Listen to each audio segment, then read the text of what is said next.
Indian space research organisation यानी कि इसरो। जब भी हम ये नाम सुनते हैं ना, तो भारतीय होने के नाते हम सभी बहुत ही प्राउड फील करते हैं। क्यों ऐसा? क्योंकि देखो, जब बात होती है ना इसरो की, तो दुनिया के अंदर इंडिया की जो आज के टाइम पे पोजीशन है, उसको इंक्रीज करने के अंदर इसरो का एक बहुत ही इंपॉर्टेंट रोल रहा है। अभी आप सभी लोग चंद्रयान 3 के बारे में भी जानते होंगे। बहुत ही जल्द हमारा जो चंद्रयान 3 है, वो मून के ऊपर सॉफ्ट लैंडिंग करने जा रहा है।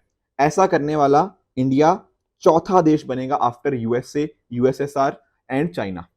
और अगर हम इसको अचीव कर पाते हैं, तो मून के साउथ पोल के ऊपर अचीव करने वाले हम दुनिया में पहले ऐसे राष्ट्र बन जाएंगे। तो डेफिनेटली ये बहुत ही एक इंपॉर्टेंट हमारे सबके लिए एक टाइम है।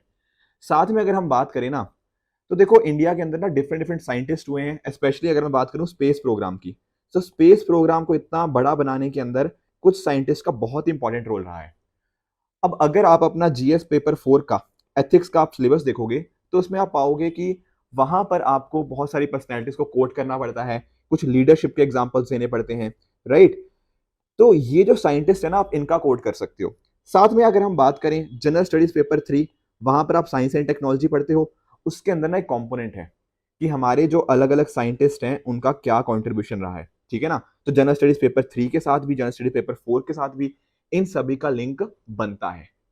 तो आज के सेशन में हम यही जानने की कोशिश करेंगे कि कौन कौन से इंपॉर्टेंट साइंटिस्ट हैं जो इस बार चंद्रयान 3 के अंदर रोल प्ले कर रहे हैं।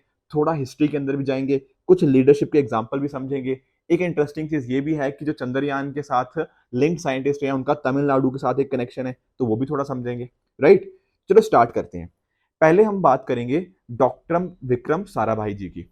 देखो, जब हम बात करते हैं ना इंडिया के स्पेस प्रोग्राम की, तो वो इन्हीं की देन है। एक तरह से इनको father of Indian space programme भी जाना जाता है, ठीक है ना। जो एक विजन होती है ना, तो वो कह सकते हैं कि जो विजन थी इंडियन स्पेस प्रोग्राम किस डायरेक्शन में जाना चाहिए, वो इन्हीं की तरफ से आया। इनका देखो एक मानना था कि अगर हम साइंस लेकर आ रहे हैं, तो साइंस उसी तरह से बेनिफिट कर पाएगी अगर ये एक आम इंसान की जिंदगी के अंदर बदलाव लेकर आ पाए। तो साइंस का इनका पर्पस था science for the common man, ये इनका विजन था। तो टेक्नोलॉजी कैसे सोशल डेवलपमेंट, सोशो इकोनॉमिक अगर इंडिया की डेवलपमेंट चाहिए, तो वहां पर साइंस का क्या रोल होना चाहिए, ये इनका पूरा का पूरा फोकस था, ठीक है ना। और स्पेस टेक्नोलॉजी इस वजह से नहीं था कि लड़ाइयों में यूज करेंगे, नहीं। फोकस था पीसफुल पर्पसेस के लिए। जैसे फॉर एग्जांपल आपका कम्युनिकेशन हो गया, वेदर फॉरकास्टिंग हो गया, रिमोट सेंसिंग हो गया, एग्रीकल्चर हम कैसे बेहतर करें इस स्पेस के थ्रू, ये सारी बातें इनके ऊपर फोकस थी। इसरो का जब फॉर्मेशन हुआ ना 1969 के अंदर, उसके फॉर्मेशन के अंदर इनका बहुत इंपॉर्टेंट रोल था। इसी वजह से इनको father of Indian space programme भी बोला जाता है। उसी तरह से आगे चलें, तो आप जानते होंगे सतीश धवन सर के बारे में। देखो, डॉक्टर साराभाई जी 1972 में तक चेयरमैन थे। उसके बाद इसरो के चेयरमैन बने डॉक्टर सतीश धवन सर। इन्होंने देखो इस ऑर्गेनाइजेशन की, इसरो की कैपेबिलिटीज को एक्सपैंड करने के अंदर बहुत इंपॉर्टेंट रोल प्ले किया। आप सभी ने ना इंडिया की जो पहली इंडिजीनियस सैटेलाइट का नाम सुना है? क्या नाम है उसका, बताओ मुझे। The answer is Aryabhata. सुना है ना? 1975 का आपको टाइम याद होगा। तो इंडिया की जो पहली इंडिजीनियस सैटेलाइट थी, वो इन्हीं के टेन्योर के टाइम के ऊपर यहां पर लॉन्च करी गई। तो ये इनका काम रहा। साथ में ही एगमॉन्टेड सैटेलाइट लॉन्च व्हीकल, उसको यहाँ पे डेवलप किया गया इन्हीं की लीडरशिप के अंदर। साथ ही साथ इनके बाद जो थे, आप जानते हो डॉक्टर एपीजे अब्दुल कलाम के बारे में जानते हो। इनको इंडिया का मिसाइल मैन भी बोला जाता है। आप लोग जानते होंगे ना कि इंडिया के प्रेसिडेंट रहे, पर उसके प्रेसिडेंट बनने से पहले इन्होंने इंडिया के स्पेस प्रोग्राम के रिगार्डिंग बहुत इंपॉर्टेंट रोल प्ले किया। चाहे आप उसमें बात कर लो, पोलर सैटेलाइट लॉन्च व्हीकल की बात कर लो, आप सैटेलाइट लॉन्च व्हीकल की बात कर लो, तो different different state satellite launch vehicles को डेवलप करने के अंदर इनका काफी इंपॉर्टेंट रोल रहा। साथ में ही रोहिणी सैटेलाइट 1 आपने सुना होगा, ठीक है ना। तो ये एक बहुत ही इंपॉर्टेंट सैटेलाइट लॉन्च था, ठीक है ना। तो ये भी इनका एक इंपॉर्टेंट कॉन्ट्रीब्यूशन रहा।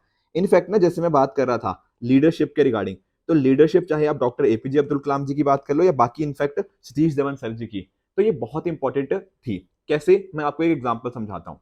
देखो, जब ना आई थिंक अराउंड ना 1979 की बात है, उस टाइम के ऊपर ना डॉक्टर एपीजे अब्दुल कलाम जी जो, वो इसरो के किसी प्रोजेक्ट के ऊपर काम कर रहे थे, ठीक है ना। कौन थे काम कर रहे थे? कलाम साहब। तो उस टाइम के ऊपर ना एक लॉन्च किया इन्होंने, ठीक है। पर वो लॉन्च ना दरअसल में फेल हो गया। अब फेल हो गया, तो डॉक्टर एपीजे अब्दुल कलाम जी बहुत डर गए कि यार ये तो मैंने गड़बड़ कर दी, ठीक है, फेलियर हो गया है, लॉन्च फेल हो चुका है। ऐसे टाइम के ऊपर ना इनको बहुत डर लगा, इन्होंने खुद ये स्टोरी बताई है कि ये ना बहुत डर रहे थे कि यार मैं मीडिया के सामने कैसे जाऊं, प्रेस के सामने जाके मैं कैसे बोलूं, कि कैसे शर्मिंदगी महसूस होगी इतनी ज्यादा। तो उस टाइम पे पता क्या हुआ, इनके जो मतलब इनके जो सुपीरियर थे, ठीक है, जो इसरो के चेयरमैन थे उस टाइम पे, वो थे सतीश धवन सर। सतीश धवन सर गए कैमरास के आगे, प्रेस के आगे, मीडिया के आगे, उन्होंने बोला कि हाँ हम इसमें सक्सेसफुल नहीं हो पाए, पर मुझे अपनी टीम के अंदर बहुत ज्यादा भरोसा है, वो आगे फिर से करेंगे, ठीक है ना। तो ये एक लीडरशिप की इनकी मिसाल थी कि फेलियर के टाइम भी खुद आ गया है। फिर पता क्या हुआ, लगभग एक साल के बाद दोबारा लॉन्च हुआ, ठीक है ना। उस टाइम जब सैटेलाइट को लॉन्च किया गया ना, तब डॉक्टर कलाम साहब को सक्सेस मिली, तब वो सक्सीड हो गए। अब ऐसे टाइम के ऊपर पता क्या हुआ, आप लोग सोच रहे होंगे कि सर शायद सतीश धवन सर दोबारा मीडिया के सामने गए होंगे, नहीं। उन्होंने बोला जो सक्सेस होती है ना वो टीम को बिलोंग करती है। तो ये खुद नहीं गए मीडिया के आगे, मीडिया के आगे भेजा किसको, डॉक्टर एपीजे अब्दुल कलाम को। तो उन्होंने बोला आप जाइए, आप ये अनाउंस करिए कि हम सक्सेसफुल हो गए हैं। तो देखो असली लीडर पता क्या होता है, असली लीडर वो होता है कि जब आता है फेलियर, तब वो खुद अपने आप पे लेते हैं कि हाँ मैं रिस्पॉन्सिबल हूं इस फेलियर के लिए। और जब बात आई सक्सेस की, तो इन्होंने क्रेडिट किसको दिया, अपनी टीम को क्रेडिट दिया। तो ये जो स्टोरी है ना, आप डेफिनेटली कहीं ना कहीं ऐसे के अंदर, एथिक्स के अंदर मेंशन कर सकते हो। सतीश धवन सर एक बहुत ही बढ़िया इस चीज का एग्जांपल है। आगे चलते हैं। उसके अलावा यूआर राव सर की आपने बात सुना होगा, ठीक है ना। ये भी इसरो के चेयरमैन 10 साल रहे, फ्रॉम 1984 टू 1994, ठीक है ना। तो आप इनसेट सीरीज हो गया हमारा, जो इंडियन नेशनल सैटेलाइट सिस्टम हो गया, उसके डेवलपमेंट के अंदर, या फिर उसको थोड़ा और एक्सपेंड करने के अंदर, जैसे फॉर एग्जांपल मीटरलॉजी के अंदर हम कैसे कहीं ना कहीं स्पेस प्रोग्राम को हम लेके जा सकते हैं, कम्युनिकेशन कैसे बेहतर किया जा सकता है, रिमोट सेंसिंग कैसे हो गया, ये सारी चीजें इनके टेन्योर के अंदर देखी गई। उसके बाद डॉक्टर के राधाकृष्णन जी की अगर हम बात करें, तो देखो ये भी 5 साल इसरो के चेयरमैन रहे, 2009 से लेकर 2014 तक, ठीक है ना। तो जैसे आपने ना मॉम सुना है, मॉम, मॉम क्या है सर, मार्स ऑर्बिटल मिशन, ठीक है ना, डेफिनेटली आप सभी ने सुना है, मंगलयान जिसको बोलते हैं। तो मंगलयान को ना आप जानते होंगे 2013 के अंदर लॉन्च किया गया था। वो बहुत ही सक्सेसफुल मिशन था, और मार्स पर पहुंचने वाला इंडिया चौथा ऐसा देश बना था। तो इन्हीं के टाइम के ऊपर ये चीज हुई थी। इसके ऊपर आपने मूवीज भी देखी होंगी, ठीक है ना, काफी पॉपुलर हुई थी वो मूवीज भी। साथ ही साथ आपने ना जो Indian regional navigation satellite system, जिसको नाविक करके भी बोलते हैं, ठीक है ना, तो इस नेविगेशन सिस्टम को भी इन्हीं के टेन्योर के टाइम के ऊपर डेवलप किया गया था। उसी तरह से अगर हम बात करें डॉक्टर के सिवान जी की, देखो ये लेवल ना पिक्चर मुझे आज भी याद है, ठीक है ना। आज से आई थिंक 4 साल पहले की बात है, जब चंद्रयान 2 को लॉन्च किया गया था। तब हम एक्सपेक्ट कर रहे थे कि चंद्रयान 2 अच्छे से सॉफ्ट लैंडिंग करेगा, बट नहीं हो पाया था। उसके बाद देखो इसरो के चीफ उस टाइम के ऊपर कौन थे, चेयरमैन थे हमारे डॉक्टर के सिवान सर। तो उस टाइम के ऊपर इनकी एक पिक्चर्स काफी ज्यादा वायरल भी हुई थी, ठीक है ना। पर इनका देखो, इन्होंने भी चंद्रयान 2 मिशन के रिगार्डिंग हो गया, डिफरेंट और सैटेलाइट लॉन्च व्हीकल्स के रिगार्डिंग, कैसे हम कहने की कॉस्ट इफेक्टिवनेस करते हुए अलग अलग चीजों को प्लान कर पाए, ये सारे कॉन्ट्रीब्यूशन इनके ऊपर है। और इस बार अगर आई एम श्योर चंद्रयान 3 जैसे सक्सेसफुल होगा, तो हम कहीं ना कहीं एक स्माइल देखेंगे इनके चेहरे के ऊपर, और काफी खुशी होगी हम सभी भारतीय देशवासियों को भी। अब देखो ये तो बात होगी थोड़ी हिस्ट्री की। अभी जो बात हो रही है ना चंद्रयान 3 की, इसके रिगार्डिंग देख लेते हैं कि अभी कौन कौन इसके रिगार्डिंग वर्क कर रहा है। देखो अभी करंटली इसरो के जो चेयरपर्सन है, वो कौन है, चेयरमैन डॉक्टर एस सोमनाथ जी, ठीक है ना। पिछले साल ही इन्होंने ये इसके चेयरपर्सन बने हैं। एंड इन्होंने भी जैसे फॉर एग्जांपल इससे पहले एक हमारे पास विक्रम साराभाई, जो स्पेस सेंटर है उसके डायरेक्टर भी रह चुके हैं, ठीक है ना। तो डिफरेंट डिफरेंट जो टेक्नोलॉजीज बनती हैं इसरो के रिगार्डिंग, उनको भी इन्होंने हेड किया हुआ है, राइट। तो इवन जो बाकी हमारे और मिशन हैं, जैसे आपने आदित्य L1, मैंने आपको सन के रिगार्डिंग बताया था ना एक दिन, आदित्य L1 मिशन हो गया, या गगनयान मिशन जो हो गया, ये कहीं ना कहीं इन्हीं की सुपरविजन के अंदर ये इसके रिगार्डिंग काम हो रहा है। उसी तरह से पी वीरुमिथुल जी, ये देखो करंटली जो चंद्रयान 3 प्रोजेक्ट है ना, ये एक्चुअली उसके डायरेक्टर है, ठीक है ना। तो सारा कुछ मेजरली इन्हीं की देखरेख के अंदर हो रहा है। जो चंद्रयान 2 मिशन था ना, उसके अंदर भी इन्होंने एक काफी इंपॉर्टेंट रोल रहा था, वो उतना हम सक्सेसफुल नहीं हो पाए थे। बट डेफिनेटली चंद्रयान 3 हमने फोकस कर रहे हैं कि बिल्कुल एक तरह से फेल प्रूफ हो, कि अगर कुछ गड़बड़ हो भी जाए तब भी उसके हमने बैकअप्स वगैरह बना रखे हैं, ऐसा यहाँ पे इनके रिगार्डिंग इनका कहना है, ठीक है ना। तो तमिलनाडु के साथ इनका काफी कनेक्शन था, पिछले वालों में भी देखा गया था, तो ये चीज भी आपको पता होनी चाहिए। उसी तरह से अगर मैं बात करता हूँ एम शंकरन जी की, दरअसल में एम शंकरन सर डायरेक्टर हैं, ठीक है ना, आपका जो यूआर राव सैटेलाइट सेंटर है उसके, ठीक है ना। यहाँ पर क्या होता है ना, इसरो की जो अलग अलग सैटेलाइट्स हैं वो बनाई जाती है इस पर्टिकुलर सेंटर के अंदर।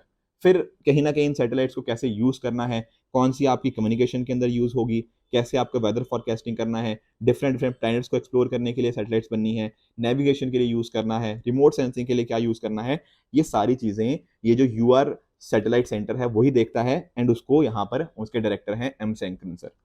उसी तरह से आप बात कर सकते हो एस उन्नीकृष्णन नायर सर की, ठीक है ना, जो विक्रम साराभाई स्पेस सेंटर है उसके ये अभी करंटली डायरेक्टर हैं, ठीक है ना। आप सभी के साथ ना मैंने थोड़े टाइम पहले जीएसएलवी मार्क 3 का डिस्कशन किया था, याद है, प्रीलिम बूस्टर के अंदर। इसको अभी रिसेंटली रीनेम किया गया ना, लॉन्च व्हीकल मार्क 3, ठीक है ना। वो दरअसल में जो बनाया गया था इस जीएसएलवी मार्क 3 को या एलएमवी मार्क 3 को बात कर लीजिए, एलवीएम मार्क 3 को, ये डेवलप किसने किया था, विक्रम साराभाई स्पेस सेंटर के द्वारा, ठीक है ना। कहाँ पे हुआ था, केरला के अंदर। तो उस टाइम ये इसको हेड कर रहे थे, तो बेसिकली इसका पूरा जो टीम का इंचार्ज थे वो यही थे, ठीक है ना। तो इस पर्टिकुलर चंद्रयान मिशन के अंदर भी इनका इंपॉर्टेंट रोल रहा है। तो ये सारे कुछ चीजें थी जो हमें पता होनी चाहिए थी, चाहे आप उसमें डॉक्टर विक्रम साराभाई जी की बात कर लो, एपीजे अब्दुल कलाम जी की बात कर लीजिए, आप सतीश धवन सर की बात कर लीजिए, ये डिफरेंट और नाम भी ना आप कहीं ना कहीं लीडरशिप के अंदर, ऑनेस्टी के अंदर, करेज के अंदर, फेलियर, सक्सेस, ये सारे जो एथिक्स के अलग अलग टर्म्स होती है ना, जो उनका जिक्र किया जा सकता है। इमोशनल इंटेलिजेंस के अंदर आप इनका यूज कर सकते हो। एंड इवन जीएस 3 के अंदर जो आपका टॉपिक है कि हमारे अलग अलग साइंटिस्ट का क्या कॉन्ट्रीब्यूशन रहा है, उसके अंदर तो आप डेफिनेटली आप यूज कर ही पाओगे। तो हम सभी यही आशा करते हैं कि कल चंद्रयान 3 पूरी तरह से सक्सेसफुल हो, एंड जैसा कि इसरो ने हमें हमेशा प्राउड फील करवाया है, हम और भी प्राउड होंगे इसके ऊपर, and definitely as an India हम काफी अच्छा महसूस भी करेंगे। ठीक है फ्रेंड्स, तो ये थी आज का डिस्कशन। आई होप आपको आज का लेक्चर अच्छे से समझ आया होगा। इसी तरह से आप भी अपने एंड पे हार्डवर्क करते रहिए। Good bye and good luck.